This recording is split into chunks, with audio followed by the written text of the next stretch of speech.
दुसऱ्या नंबरवर कोण आहे बघूया. Scroll please.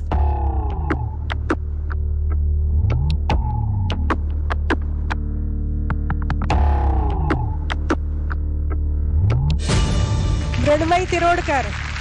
कशी आहेस मृण्मयी? छान. तुला परीक्षकांनी जे गुण दिले होते मागच्या आठवड्यात त्या गुणांचा हिशोब बघतास तू दुसऱ्या क्रमांकावर होतीस. थँक्यू. आणि तुला जी मतं आलेली आहेत त्यानुसार तू 3rd हायेस्ट आहेस. थँक्यू. आणि ह्या दोन्हीची बेरीज करून अर्थातच आपण बघितलं की दुसऱ्या क्रमांकावर तू आहेस. So congratulations.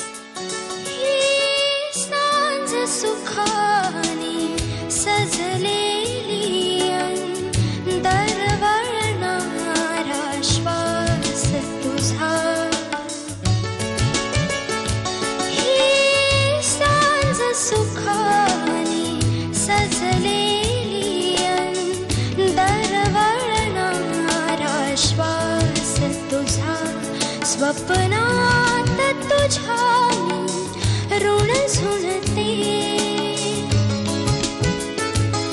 स्वप्नात तुझ्या ऋण झुणते.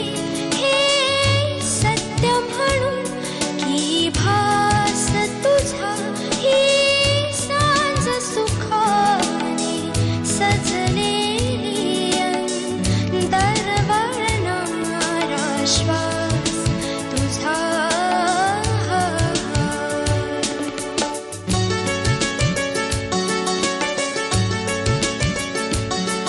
आभाळ मनाचे गुणगुणते. आभाळ मनाचे गुणगुणते. जादू ही तुझ्या स्पर्शाची. आभाळ मनाचे गुणगुणते. जादू ही तुझ्या स्पर्शाची. जो झंकारे माझ्यासाठी तो सूर जडे देहास तुझा.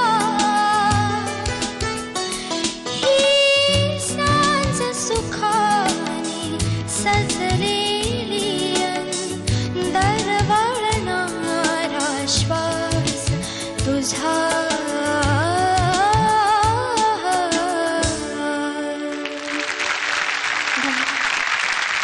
Very nice. थँक्यू. सर दादा.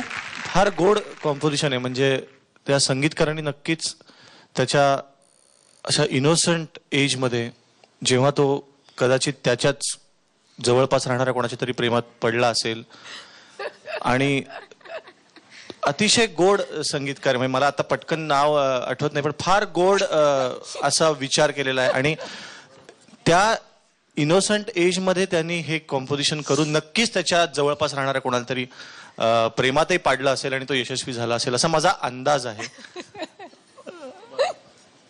पण तू छान गायलीस. आणि बाकी असं मला वाटतं की ते संगीतकार आज आपल्या स्टुडिओमध्ये आलेले आहेत. त्यांचं आपण सगळे स्वागत करूया.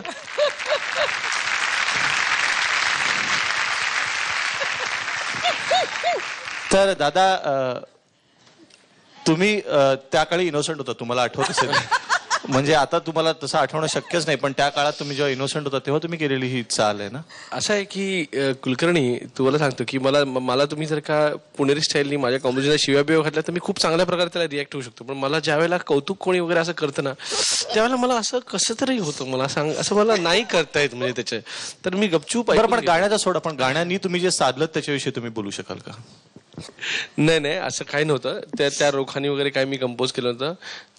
हा तो काळ होता ज्या वेळेला संगीतकाराला अनेक कंपन्यांचे उंबरे झिजवायला लागत असत.